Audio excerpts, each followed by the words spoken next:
রপ্তানি বৃদ্ধিতে বন্দর ব্যবস্থাপনা সহজ করার তাগিদ। রপ্তানি সম্প্রসারণ ও প্রতিযোগিতা সক্ষমতা বাড়াতে বন্দর ব্যবস্থাপনা আরও সহজীকরণের দাবি জানিয়েছেন ব্যবসায়ী ও উদ্যোক্তারা। FBCCI standing committee on port and শিপিংয়ের প্রথম সভায় তারা এ দাবি জানান। চলমান বৈশ্বিক সংকটের কারণে দেশে কস্ট অফ ডুইং বিজনেস অর্থাৎ ব্যবসায় পরিচালন ব্যয় উল্লেখযোগ্য হারে বেড়েছে। ফলে আন্তর্জাতিক বাজারে প্রতিযোগিতায় পিছিয়ে পড়ছেন স্থানীয় উদ্যোক্তারা। এমন পরিস্থিতিতে পণ্য বা কাঁচামাল আমদানি রপ্তানির জটিলতা কমিয়ে আনা জরুরি। চট্টগ্রাম ও মোংলা বন্দর সহ অন্যান্য বন্দরে কন্টেইনার হ্যান্ডেলিং সক্ষমতা বৃদ্ধি, জেটির সীমাবদ্ধতা দূরীকরণ, হেভি লিফট স্থাপন, কাস্টমস এবং এইচএস কোড সংক্রান্ত জটিলতা দূরীকরণ, রপ্তানি পণ্য জাহাজীকরণের সময় হ্রাস,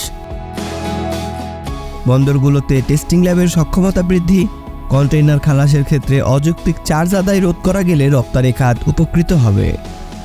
আগামীতে $1 ট্রিলিয়ন অর্থনীতির লক্ষ্যমাত্রা অর্জনে দেশের ব্যবসায়ী ও উদ্যোক্তাদের বাঁচিয়ে রাখতে হবে।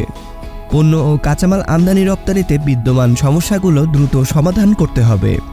পণ্য পরিবহন, জাহাজীকরণ ও কাস্টমস সহ পণ্য রপ্তানিতে বিদ্যমান সমস্যা সমাধানে কমিটির সদস্যদের কাছে সুনির্দিষ্ট মতামত ও পরামর্শ চান এফবিসিসিআই পরিচালক এবং পোর্ট অ্যান্ড শিপিং বিষয়ক স্ট্যান্ডিং কমিটির ডিরেক্টর ইনচার্জ এম মাহবুব চৌধুরী। ওই সভায় প্রধান অতিথির বক্তব্যে এফবিসিসিআইয়ের সিনিয়র সহসভাপতি মোহাম্মদ আমিন হেলালি বলেন, পোর্ট ও শিপিং সেক্টরে 8 থেকে 10টি স্টেক হোল্ডার রয়েছে। সব পক্ষের সমস্যাগুলো পর্যালোচনা করে সুনির্দিষ্ট সুপারিশমালা তৈরির মাধ্যমে সমন্বিত উদ্যোগ গ্রহণের তাগিদ দেন তিনি।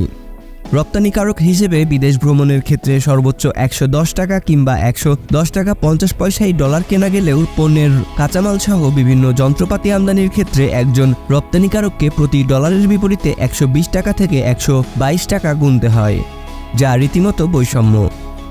এ সময় তৈরি পোশাক সহ রপ্তানিমুখী শিল্পকে দেয়া প্রণোদনা বন্ধ করা হলে রপ্তানি খাত ক্ষতির সম্মুখীন হবে। ভূরাজনৈতিক কারণে বিশ্বজুড়ে ব্যবসা স্থানান্তরিত হচ্ছে। এই সুযোগ কাজে লাগাতে বাংলাদেশকে এখনই উপযুক্ত পদক্ষেপ নিতে হবে। বিসিএন দেখুন। বাগমার সাথে থাকার জন্য আমাদের চ্যানেলটি সাবস্ক্রাইব করুন।